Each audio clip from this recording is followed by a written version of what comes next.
అప్పటిదాకా యాక్టివ్‌గా ఉన్న ఒక మనిషికి సడన్‌గా ఇలా జరిగిందని మీకు కాల్ వస్తే మీ మెంటల్ స్టేట్ ఎంత డిస్టర్బ్ అయ్యి ఉంటది. ఏదో చిన్నగా ఏదో అన్‌కాన్షియస్ అయినారు అంటే అది కూడా కాదు. సర్జరీ అసలు బ్రెయిన్ ట్యూమర్ అంటే చాలా పెద్ద విషయం కదా! చాలా అమ్మా పెద్ద అసలు. విషయము. అసలు నా భగవంతుడు ఒక్కొక్కసారి నాకు అనిపించేది, ఏమిటో ఈ బాధంతా పడకుండా వెళ్ళిపోతే పోయేదిగా నేను అని అనిపించేది నాకు. అంత మాటలు, అంత ఏమిటో అసలు.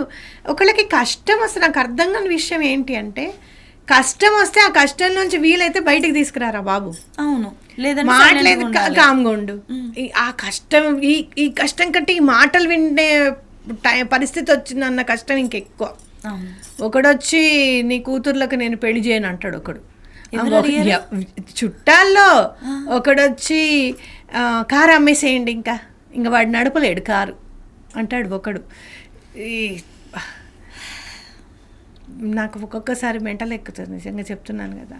అదే కష్టం ఇంకొకళ్ళు వచ్చిందనుకో, వేరే అమ్మాయికి వచ్చి ఆ ఇంట్లో వాళ్ళు అలా మాట్లాడుతున్నారు అనుకో, ఎవరో అక్కర్లేదు, నేనే కొడతా పట్టుకుని.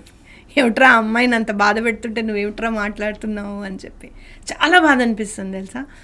అలా ఆ కష్టం ఇంకా చాలా ఎక్కువగా పడ్డా నిజంగా చెప్పాలి అని అంటే. కానీ నా టైం బాగాలేదు. నేను ఒకటే దండం పెట్టుకున్నా దత్తాత్రేయ స్వామికి, నెక్స్ట్ జన్మలోంచి తీసి ఇస్తానని అన్నావుగా గురుచరిత్రలో, నేను నమ్ముతున్నా నువ్వు తీసి ఇవ్వగలుగుతావు నెక్స్ట్ జన్మ నుంచి అని. అట్లనే ఆయనకి ఆయుష్ పోయి స్వామి, ఆయన బ్రతికితే ఈ బాధ అంతా మర్చిపోవచ్చు. ఏదో కూర్చుంది అరిటాకులోనే అన్నం తింటాం, పోనేముంది, అంతే కదా. ఒప్పుడు తింటాం, ఒప్పుడు మనుషులు తాగుతాం. కానీ ఆయన ఉండాలి కదా, చిన్న పిల్లలు కదా, నా కోసం కాదు పిల్లల కోసం ఆలోచించు నువ్వు అన్న తర్వాత ఆయనకు బాగాలేదు ఇంకా అన్నప్పుడు జపం చేస్తుంటే బీపీ డౌన్ అయిపోయేది.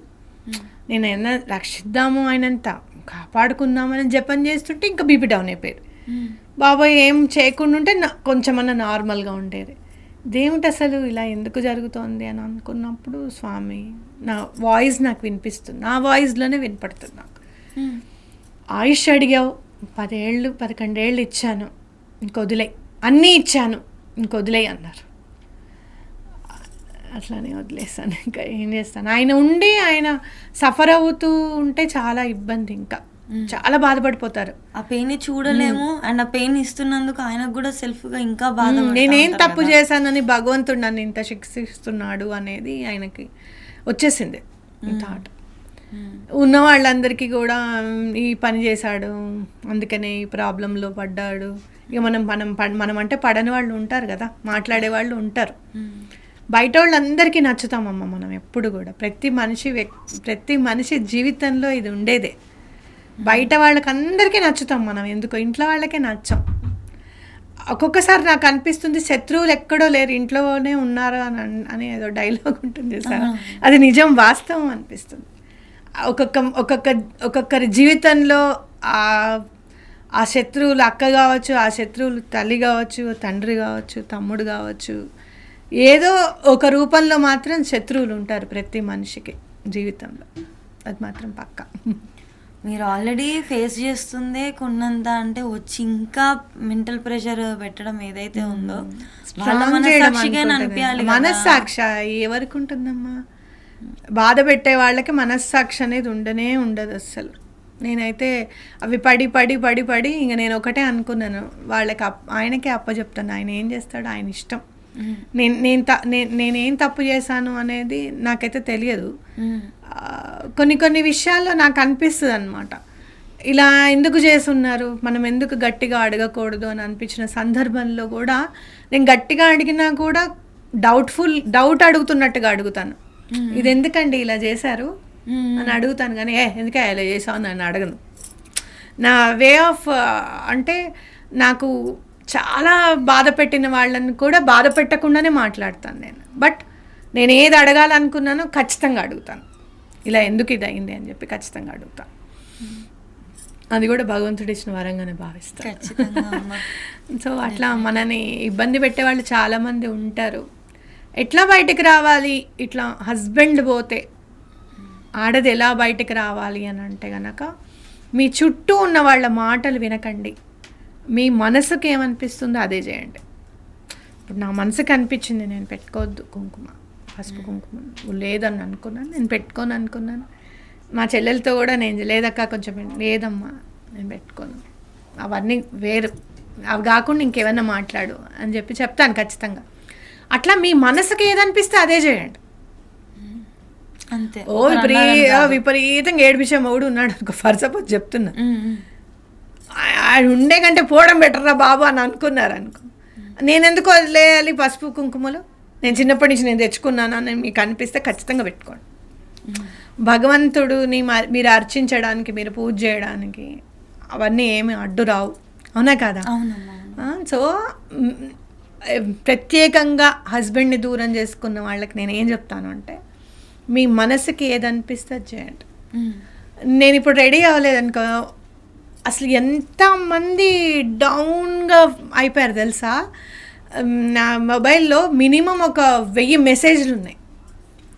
అమ్మ మిమ్మల్ని అలా చూడలేకపోతున్నామ్మా, వల్ల కావట్లేదమ్మా, ప్లీజ్ అమ్మా మీరు కామెంట్, నేను కమ్బ్యాక్ వీడియోలో కూడా చూస్తే మీరు మేము అలా చూడలేకపోతున్నాము అని అంటే, ప్రతిరోజు అట్లా కనపడే అంతమందిని బాధ పెట్టడం ఎందుకు? తయారయ్యా మేడం కొంచెం బాధలోంచి బయటికి వచ్చారు అని అనిపించడం నా డ్యూటీ అనుకున్నాను నేను.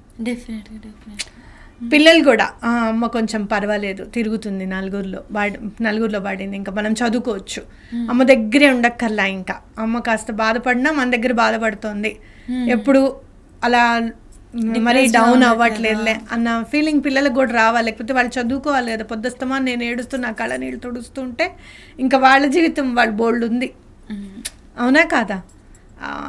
అందుకని నేను అనుకున్నాను అనమాట. అలా మీ మనసుకి ఏదనిపిస్తే అది చేయండి. ఏమండి ఇది ఇలా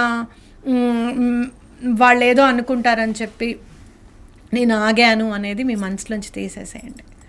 ఎవరితో మీరు గట్టిగా మాట్లాడాలో వాళ్ళతో గట్టిగా మాట్లాడాలి, ఎవరిని మీరు అక్కున చేర్చుకోవాలో వాళ్ళని అక్కున చేర్చుకోవాలి. మీ వాళ్ళు కూడా వీళ్ళని ఎందుకు అక్కున చేర్చుకున్నావు, వీళ్ళతో నువ్వు ఎందుకు మాట్లాడుతున్నావు అన్న కూడా వినకండి. మీ మనసు ఏం చెప్తుందో అది వినండి, అది చేయండి. అది ఎందుకంటే హస్బెండ్ లేడు అన్న తర్వాత కొంతమంది ఉంటారు, మేము లీడ్ చేస్తాం, మేము ముందుకు వస్తాం, మాకు చెప్పి చేయాలి అని అనుకునే వాళ్ళు కూడా ఉంటారు. అట్లా మా మదర్ సైడ్ వాళ్ళు ఎవరు లేరు, చెప్తున్నాను మీకు. ఎవరున్నారు అనేది ఇంకా మీరు అర్థం చేసుకోండి. కానీ ఇలానే ఉండు, ఇలానే చెయ్యి అని చెప్తూ ఉంటారు. అట్లా కాదు, నీ పిల్లల్ని ఎట్లా పెంచుకోవాలో నీకు తెలుసు. ఎట్ ద లాస్ట్ మనం చేయాల్సింది ఏంటి, సమాజానికి ఒక మంచి వ్యక్తిని ప్రొడ్యూస్ చేయడం, అంతే కదా. నేను పెంచాను, ఇంకా నా పిల్ల చక్కగా చదువుకుంది, ప్రొఫెషన్ వైజ్ ఇలా ఉంటుంది, నలుగురికి హెల్ప్ చేస్తుంది, మన ఫౌండేషన్ ఉంది, ఫౌండేషన్ ద్వారా చేస్తుంది బాబు, నా చేతుల్లో ఉన్నంత వరకు నేను బాగా పెంచాను, తర్వాత నువ్వు బాగా చూసుకో అని చెప్పి ఇంకొకటి చేతిలో పెట్టడం నా డ్యూటీ, అవునా కదా? అది మెయిన్ ఉండాలన్నమాట. ఇంకా పక్క నుంచి ఏం మాట్లాడుతున్నారు, ఏం చేస్తున్నారు అనే దాని మీద మన దృష్టి అస్సలు ఉండకూడదు. మన పిల్లల కోసం బ్రతకాలి, మన పిల్లల కోసం తండ్రి లేనప్పుడు తల్లికి ఇంకా డబుల్ డ్యూటీ కదా, అవునా కదా? అర్నింగ్ దగ్గర నుంచి, సేవింగ్స్ దగ్గర నుంచి అన్నీ చూసుకోవాలి. ఇదివరకు అమ్మ ఒప్పుకోకపోతే నాన్నని అడుగుదాం అన్నది ఉంటుంది కదా, ఇప్పుడు అలా ఉండదు. సింగిల్ పేరెంట్ అనేసరికి అమ్మనే అడగాలి, అమ్మతోనే నో చెప్పించుకోవాలి, అమ్మతోనే ఎస్ చెప్పించుకోవాలి, అన్నీ అమ్మే కదా. కాబట్టి దానికి ప్రిపేర్డ్గా ఉండాలి అనేది ఖచ్చితంగా చెప్తాను. పసుపు గుమ్మ పెట్టుకోకూడదా అమ్మ అని అంటే ఎవరు చెప్పారు అలాగా, అది మన బర్త్ నుంచి వస్తుంది అది ఇది అన్నారు. మీ వీడియోస్ చూస్తే మళ్ళీ మీ వీడియో కిందే కమెంట్ పెడుతున్నారు, అమ్మ మీరు వదలకూడదు, ఖచ్చితంగా పెట్టుకోవాలి, మేము చూడలేము, ప్లీజ్ అమ్మ అని చెప్పేసి రిక్వెస్ట్ చేసే కమెంట్స్ కూడా ఉన్నాయమ్మా. అవును, వాళ్ళు చూడలేకపోతున్నారు. నేనే మిమ్మల్ని వచ్చిన ప్రతిసారి కూడా మీ ప్రజెంటేషన్ చూసి అమ్మ ఎంత బాగా రెడీ అవుతారు, అసలు చాలా అడ్మైర్ చేసేదాన్ని కదా మిమ్మల్ని చూసి. నాకు చాలా బాగా అనిపిస్తుంది మీరు రెడీ అవ్వడం చూస్తే, అసలు ఎంత సంతోషపడిపోయేదాన్ని, చూస్తేనే చాలా సంతోషంగా అనిపించేది. నా మనసుకేమో చెప్పలేను. బట్ మిమ్మల్ని ఇష్టపడే వ్యక్తులుగా, మిమ్మల్ని ఇష్టపడుతున్న వ్యక్తులు అందరి తరపున కూడా అందరూ అనుకునేది మీరు మళ్ళీ ఒకప్పట్లా కనిపించాలని. హానర్ నిజంగా, డెఫినెట్గా. అంతమంది లేదండి మీరు పెట్టుకోండి అని అన్నారు అంటే వాళ్ళ మనసులో నా స్థానం. శ్రవంతి గారు ఒక కమెంట్ అయితే పద్మిని పంపిస్తే ఏడుపు వచ్చేసింది నాకైతే. శ్రవంతి గారిని మీరు ఇది చెయ్యండి ఇంటర్వ్యూ, ఇలానే ఉండాలి ఆవిడ ఎప్పుడు నేను ఇంకా వెళ్ళకుండానే కమెంట్ వచ్చింది అనుకుంటాను, ఆవిడెప్పుడు మాకు నిత్య సుమంగళినే అని చెప్పి రాసింది అని అంటే నాకు అనిపించింది, అబ్బా ఎంత మంచి ప్రేమని సంపాదించుకున్నాను నేను. ఖచ్చితంగా వీళ్ళ కోసం ఏమైనా చెయ్యాలి అంటే నెక్స్ట్ మన ఫౌండేషన్ ఉంది, శ్రీపాద తత్వమయి ఫౌండేషన్. దాని ద్వారా నేను ముందుకు వెళ్ళాలి. స్వామి ఎట్లా చేశారు నా జీవితంలో ఈ 10 yearsలో, ఇంత మిరాకిలా, ఇంత ఫాస్ట్ ఫార్వర్డ్గా ఇన్ని సమకూర్చాడా నాకు అని అనుకున్నప్పుడు ఆ ఆదరణ, ఆప్యాయత, అనుగ్రహం నా దగ్గరే ఆగకూడదు. స్వామిని పరిచయం చేసి చాలామందికి ఆయన అనుగ్రహం అనేది రుచి చూపించాలి అనేది నాకు బాగా మనసులో పడింది అనమాట. సో మీరందరూ చెప్పింది నేను చేయకపోవచ్చు. అంటే కుంకుమ పెట్టుకోండమ్మా, పసుపు రాసుకోండమ్మా, గాజులు వేసుకోండమ్మా అనేది నేను చేయకపోవచ్చు. కానీ ఇంత ఆదరణ మీరు చూపించినందుకు మాత్రం తప్పకుండా శ్రీపాద శ్రీవల్లభుల్ని చాలా దగ్గరగా చేస్తాను మీ లైఫ్స్లో. అంటే నా జీవితంలో నేను ఒక్కసారి మామూలుగా దండం పెట్టుకున్నందుకు ఇంత చేశాడా, ఇంకా చేస్తాడు. మీరు నేను చెప్పినట్టుగా నేను ఇలా దండం పెట్టుకున్నాను, ఇది చేయండి, ఈ శ్రీపాద రాజాష్టకం చదవండి, లేదా సిద్ధమంగళ స్తోత్రం చదవండి, ఇట్లా ఉండండి అని చెప్పి ఖచ్చితంగా నేను ఇంకా దగ్గర చేస్తాను. అంటే మీరు ఇంత ఆదరణ చూపించినందుకు, ఇంత హానర్ నాకు ఇచ్చినందుకు భగవంతుడిని ఇంకా మీకు దగ్గర చేస్తాను అనేది మాత్రం ఖచ్చితంగా మాటిస్తున్నాను.